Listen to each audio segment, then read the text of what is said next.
मुंबई के मलाड इलाके में रहने वाले एक प्रतिष्ठित डॉक्टर दंपत्ति के वैवाहिक जीवन में बढ़ते तनाव और अविश्वास के पीछे छिपे सच को उजागर करने का काम प्रसिद्ध निजी जासूस डिटेक्टिव प्रिया काकड़े ने बखूबी निभाया है। ये दंपत्ति, पति एक ईएनटी कान नाक गला विशेषज्ञ और पत्नी एक डेंटिस्ट, कुछ ही महीनों में अपने सुखी वैवाहिक जीवन से अविश्वास और संदेह की खाई में जा पहुंचे थे।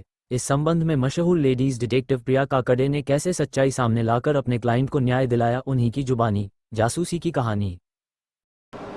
ओके, नमस्ते, मी Priya Kakade, swift detectives and investigations company चालवते। मी गेले 20 वर्ष मी ही कंपनी चालवत आहे। आज प्रेस कॉन्फरन्स आपण यासाठी बोलवली आहे की एक्स्ट्रा मॅरिटल अफेअर्स खूप वाढलेले आहेत आणि त्यामुळे डिवोर्सचे रेटिंग खूप हाय झालेलं आहे। डिवोर्स मोठ्या प्रमाणात होत आहे। तर या संदर्भात आपण ही प्रेस कॉन्फरन्स घेतली आहे। आपण ह्याच्यावर डिस्कस करणार आहोत की एक्स्ट्रा मॅरिटल अफेअर्स कशा पद्धतीने वाढलेत। एक केस मी तुमच्याशी डिस्कस करणार आहे आणि त्या केसच्या संदर्भात तुम्ही मला काय प्रश्न असतील ते विचारू शकता।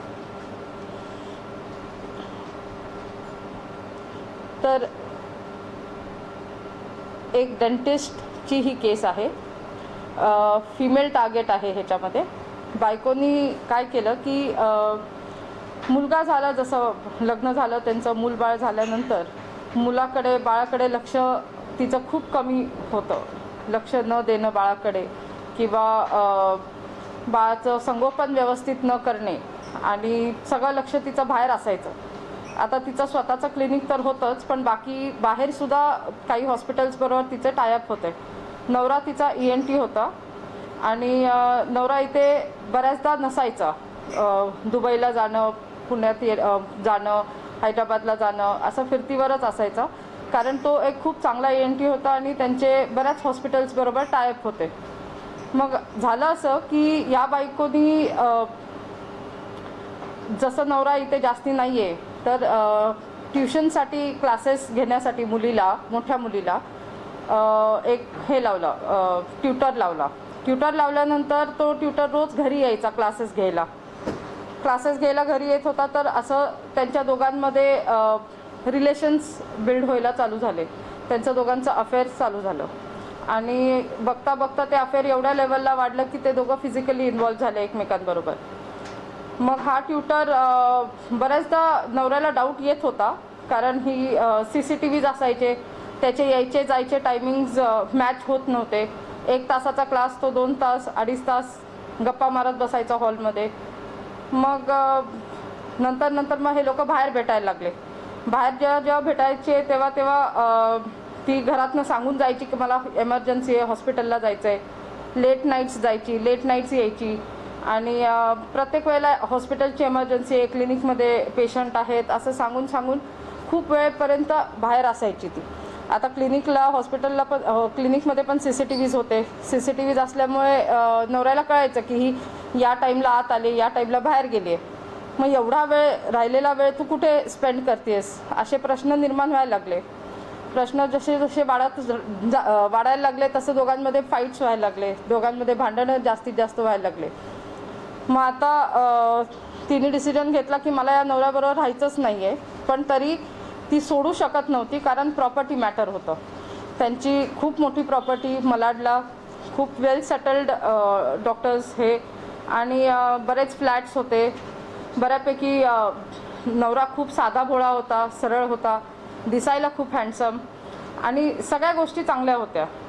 परंतु हिचं बाहेर लक्ष असल्यामुळे मग हिला नवऱ्याबरोबर राहायचं पण होतं प्रॉपर्टीसाठी आणि त्याला सोडायचं पण होतं फ्रीडमसाठी।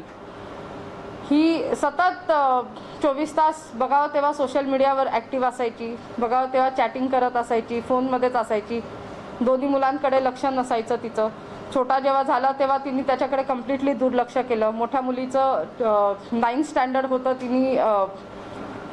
तिचा पण अभ्यास घेतला नाही, काही नाही। ती आधी चांगल्या मार्कांनी पास होत होती, ती मुलगी कमी मार्क्स मिळायला लागले, फेल व्हायला लागली। मग या सगळ्या ह्यांनी घरातले खूप परेशान झाले। तिच्या घरातल्यांनी तिला प्रश्न विचारायला चालू केला, उत्तरं सगळे निगेटिव्ह, उडवाउडवीची उत्तरं असल्यामुळे घरातल्यांनी डिसाईड केलं की आता हे फाइंड आउट करावंच लागेल की काय चाललं आहे। मग फाइंड आउट करायच्या ह्यांनी परेशान असताना त्यांनी त्यांच्या जवळच्या एका मित्रपरिवाराबरोबर हे सगळं डिस्कस केलं. तर त्यांना जे मित्र होते त्यांची एक केस माझ्याकडे आधी होती आणि जी मी सॉल्व्ह केली होती. तर त्यांनी रेफरन्स दिला. माझे व्हिडिओज पण त्यांनी बघितले होते मित्रमणेवर वगैरे, यूट्यूब चॅनलवर बरेच पॉडकास्ट झालेले आहेत. तर त्यांनी रेफरन्स दिल्यानंतर त्यांना सांगितलं की तुम्ही हा पॉडकास्ट बघा मॅडमचा आणि मग तुम्ही त्यांना अप्रोच करा. मग अप्रोच त्यांनी मला, जेव्हा नवरा दुबईत होतं तेव्हाच त्यांनी मला कॉल केला की असं असं घरामध्ये माझ्या चालू आहे. सगळी स्टोरी त्यांनी फोनवरच सांगितली आणि तुमचा रेफरन्स मला अशा अशा व्यक्तींनी दिलेला आहे. तर मग आम्ही ती केस घेतली लगेच आणि इन्व्हेस्टिगेशन चालू केलं. इन्व्हेस्टिगेशन चालू केल्यानंतर कळलं की ही रोज डबा वगैरे बांधून दुपारच्या वेळेस जेव्हा मुलं स्कूलला जातात, छोट्याला सासू सासऱ्यांकडे सोडून ही बाहेर जायची आणि मेट्रो स्टेशनच्या खाली कोपऱ्यात बसून त्याला डबा खायला घालायची, त्याच्याबरोबर गप्पा मारायची आणि रोज तिथे वॉक करायची आणि घरी यायची. ती एवढी बिंदास होती कारण सासू सासरे वयस्कर, नवरा इकडे नाही, दुबईला आहे, त्यामुळे कोण बघणार आहे किंवा कोण मला पकडणार आहे असं तिचा एक हे होता, भ्रम होता. परंतु तिला माहीत नव्हतं की आम्ही तिच्यावरती लक्ष ठेवून होतो. पहिल्यांदा आम्ही तिला थोडे दिवस शॅडोईंग केलं. शॅडोईंगमध्ये आम्हाला आढळलं की ही रोजचं हिचं रुटीन आहे, या टाईमला ही जातेच, त्याला डबा घेऊन जाते, ते दोघं तिथे बसतात, डबा खातात. आम्ही फोटोज व्हिडिओज सगळे काढले. मग तिच्याशी फ्रेंडशिप केली गेली आमच्या टीममधून. आम्ही तिच्याशी फ्रेंडशिप करून मग तिला काय काय ऑफर्स दिले की डॉक्टर आहात तर आपण तुम्हाला फॅशन शोसाठी घेऊ. दिसायला खूप चांगली होती ती. तर बरेच काही काय असे ऑफर्स देऊन तिला आम्ही फ्रेंडशिप करून तिच्याकडनं काढून घ्यायचा प्रयत्न केला.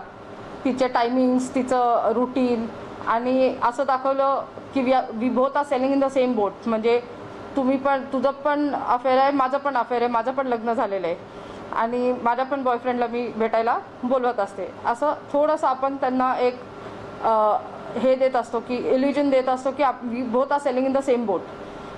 आणि त्याच्याने ती कम्फर्टेबल झाली आणि ती बरीचशी ओपन अप झाली की माझ्या नवऱ्याबरोबर माझं पटत नाही आहे, मला नवरा एवढा फारसा आता मला अट्रॅक्शन नवऱ्याचं राहिलं नाही आहे, फिजिकल अट्रॅक्शन्ससाठी मी बाहेर जाते. ह्या गोष्टी तिने माझ्याशी ओपनली डिस्कस केल्या. मग डिस्कस केल्या जेव्हा तिच्याशी फ्रेंडशिप झाली, तिच्या फोनमध्ये आपण सॉफ्टवेअर्स काही टाकले ज्याच्याने त्यांचे कॉल्स वगैरे आपल्याला कळले, व्हॉट्सॲप चॅट्स कळले आणि मग हळूहळू जसं आमची तिच्याशी फ्रेंडशिप वाढली, तिला आम्ही शॅडोईंगवर टाकत राहिलो. एक दिवस ती मला सांगितलं तिने की मी त्याला भेटायला बाहेर जाणार आहे, पण कंप्लीट सांगितलं नाही की ती कुठे जाणार आहे. ती हॉटेलवर जायची त्याला भेटायला. तर मग हॉटेलवर ती जाणार आहे म्हणजे तिने ऑटो पकडली, ऑटोमध्ये बसून डायरेक्ट हॉटेलवर गेली, आतमध्ये गेली. एकदम सडन मोमेंटला आपल्याला एव्हिडन्स काढणं खूप गरजेचं होतं, पण इवन त्या मोमेंटला सुद्धा हॉटेलमध्ये मॅनेज करून आम्ही तो एव्हिडन्स काढला की ही हॉटेलमध्ये गेली आणि तिचे आणि त्याच्या दोघांच्यामध्ये फिजिकल रिलेशनशिप एस्टॅब्लिश झालेत. हा एव्हिडन्स आपण काढला. हे एव्हिडन्स काढल्यानंतर काही दिवस असंच चालू राहिलं. नवरा दुबईलाच होता, त्यांना आम्ही ॲक्सेस दिला एव्हिडन्सचा आणि मग आढळून आलं की तिचा अजून एका बरोबर अफेअर आहे.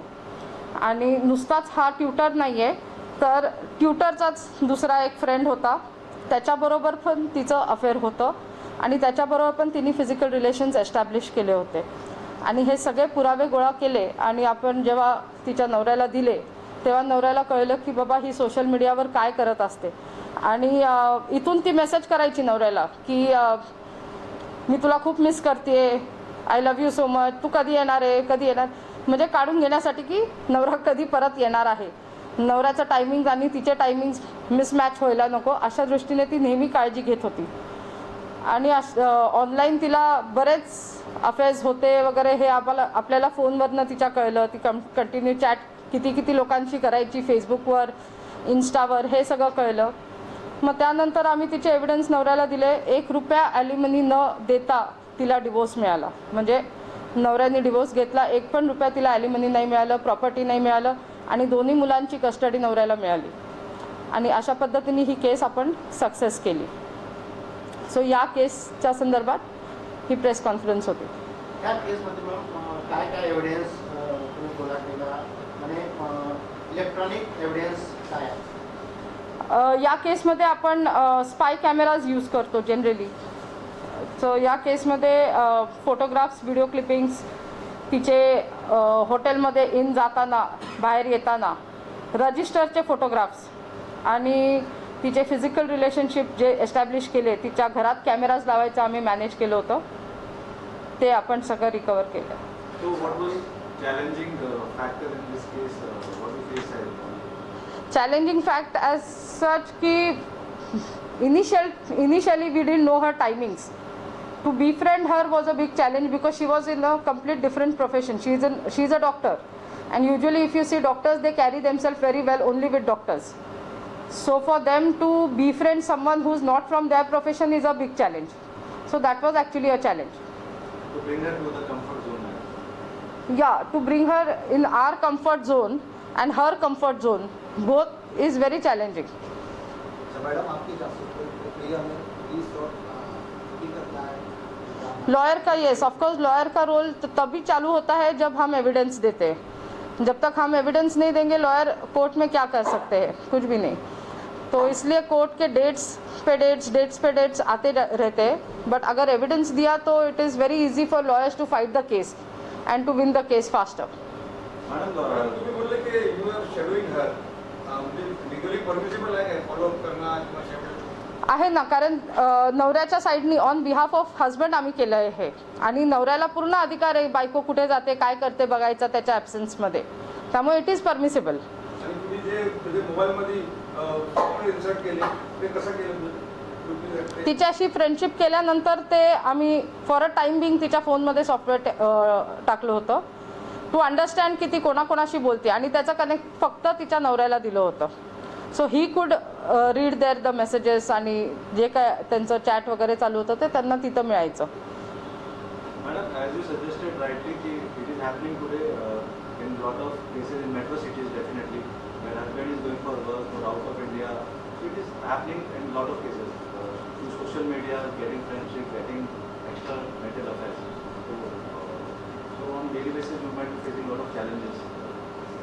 Yeah, this has become a daily routine now that whichever case comes to us, it is coming from online chats, dating apps, same thing.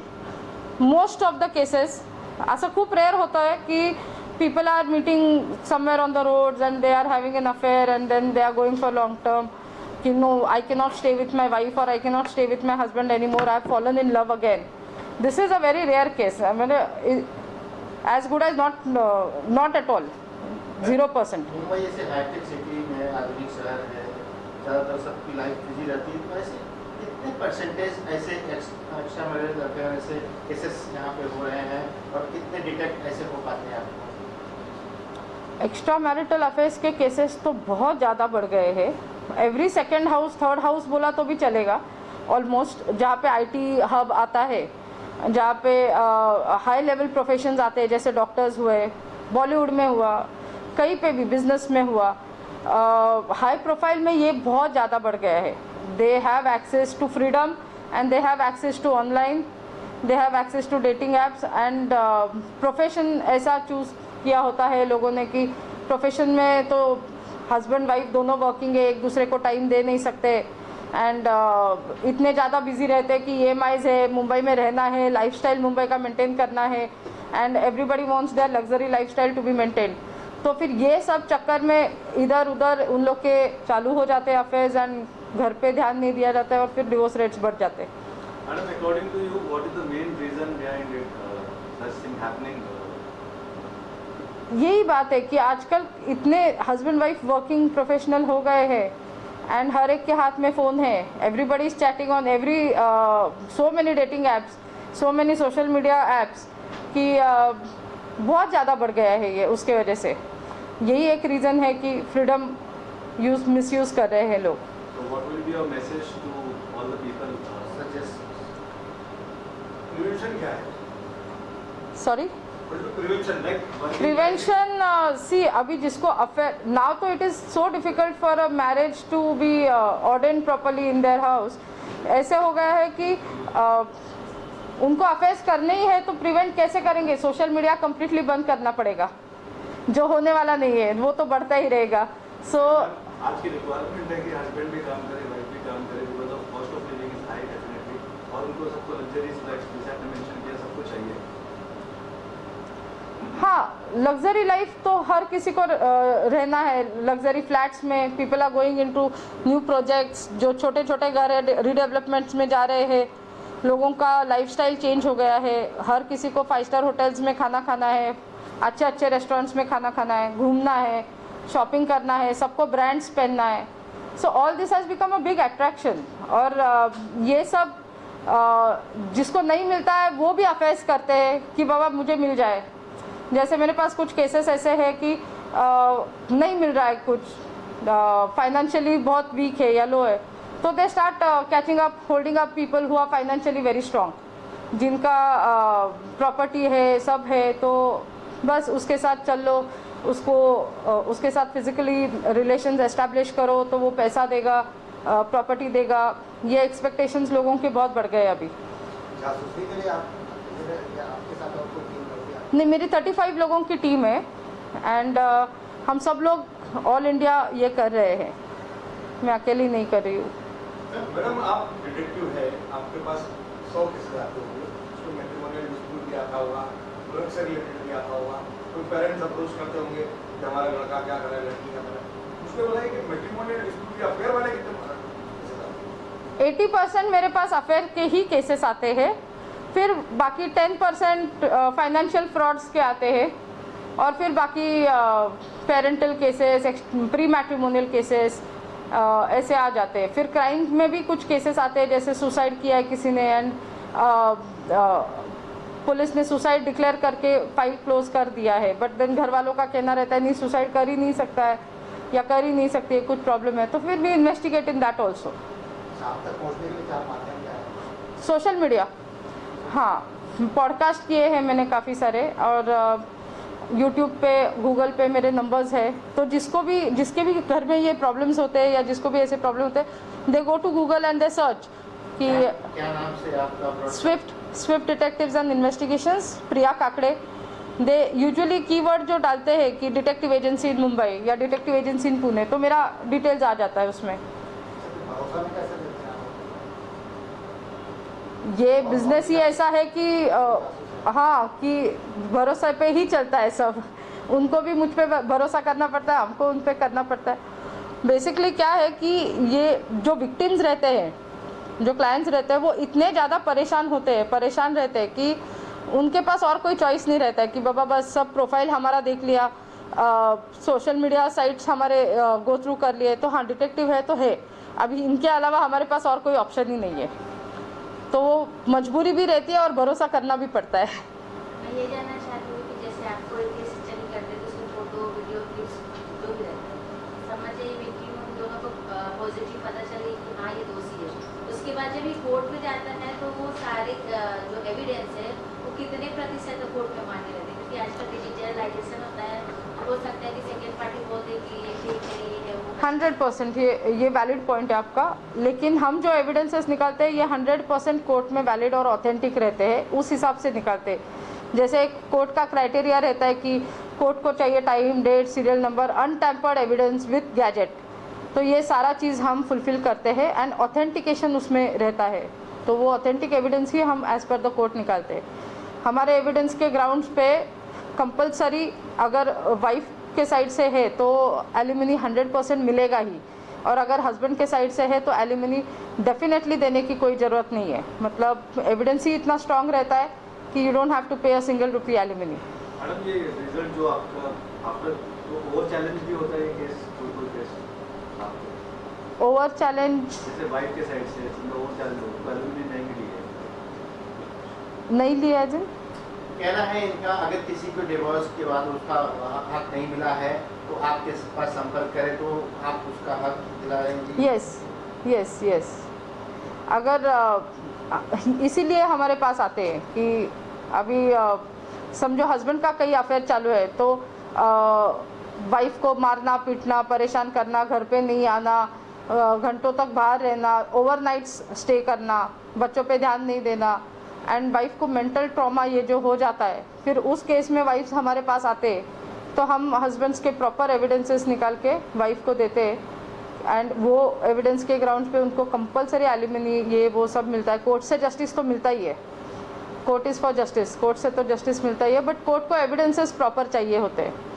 इसीलिए अभी जो फैमिली मैटर्स है उसमें पुलिस का तो कुछ काम नहीं होता है।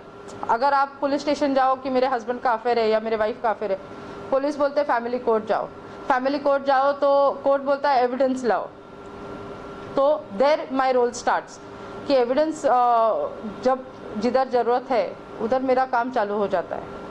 आगे से वो कितने एविडेंस केस कोर्ट मानती है? 100% ऑथेंटिक एविडेंस है। कोर्ट में आपको कभी डिस्पोज किया, आपने गवाही दी कभी इस मामले में? गवाही देने की ज़रूरत नहीं पड़ती है, एविडेंस ही इस तरीके से हम बनाते हैं कि वो 100% ऑथेंटिक रहता है। लैब में टेस्ट के लिए भी गया तो वो ऑथेंटिक ही रहता है, तो with lab report tested evidence भी गिव। ये और एक डेंटिस्ट का केस आपने सॉल्व किया है, काफ़ी चर्चा है उसके बारे में। ओके, मेरा नाम प्रिया काकड़े है, detective Swift detectives and investigation से। एंड डेंटिस्ट का एक मल्टीपल अफेयर्स था, तो मल्टीपल अफेयर्स का हम लोग ने एविडेंसेस दिया है, जैसे कि फिजिकल रिलेशंस एस्टेब्लिश कर रही थी वो सबके साथ। उनका खुद के घर में ट्यूटर के साथ अफेयर था जो उनके बच्ची को सिखाने के लिए आता था, उसके साथ उन्होंने फिजिकल रिलेशंस एस्टेब्लिश किए थे एंड उसका एविडेंस हमने दिया। ये एविडेंस आने के बाद कंप्लीटली एलिमनी देना नहीं पड़ा था, उसको प्रॉपर्टी नहीं मिला, एलिमनी नहीं मिला और बच्चों की कस्टडी डैडी को उनके मिली थी, उसके हस्बैंड को मिली थी। हस्बैंड कैसे संपर्क किए आपसे, और ऐसे अगर मामले होते हैं तो आप लोग किस तरह के टेक्नोलॉजी यूज़ करते हैं, क्या क्या चीज़ें होती हैं जो साक्ष्य के रूप में कोर्ट को माने? ओके, हम ऑथेंटिक एविडेंसेस देते हैं कोर्ट के लिए, और उनके हस्बैंड ने मुझे यूट्यूब चैनल से और रेफरेंस से कनेक्ट किया था। उनके एक फैमिली फ्रेंड का केस हमने सॉल्व किया था, तो उन्होंने उनको मेरा पॉडकास्ट दिखाया था और वो यूट्यूब चैनल देख के उन्होंने मुझे कांटेक्ट किया था। अब तक आपकी कंपनी ने लगभग कितने ऐसे केसेस को सॉल्व कर 1098 केसेस सॉल्व किए मैंने अभी तक। अगर कोई आपसे संपर्क करना चाहे तो किस ढंग से संपर्क करें? कोई ईमेल आईडी या वेबसाइट? मेरा फ़ोन नंबर वेबसाइट पे है, वेबसाइट ऑनलाइन है, मेरे पॉडकास्ट है, मेरा फ़ोन नंबर सोशल मीडिया पे सब जगह है, सो दे कैन इजीली कॉन्टैक्ट। एक बार आप फ़ोन नंबर शो करेंगे हमारे दर्शकों के लिए? हम उसको प्लेस 7841 877 478।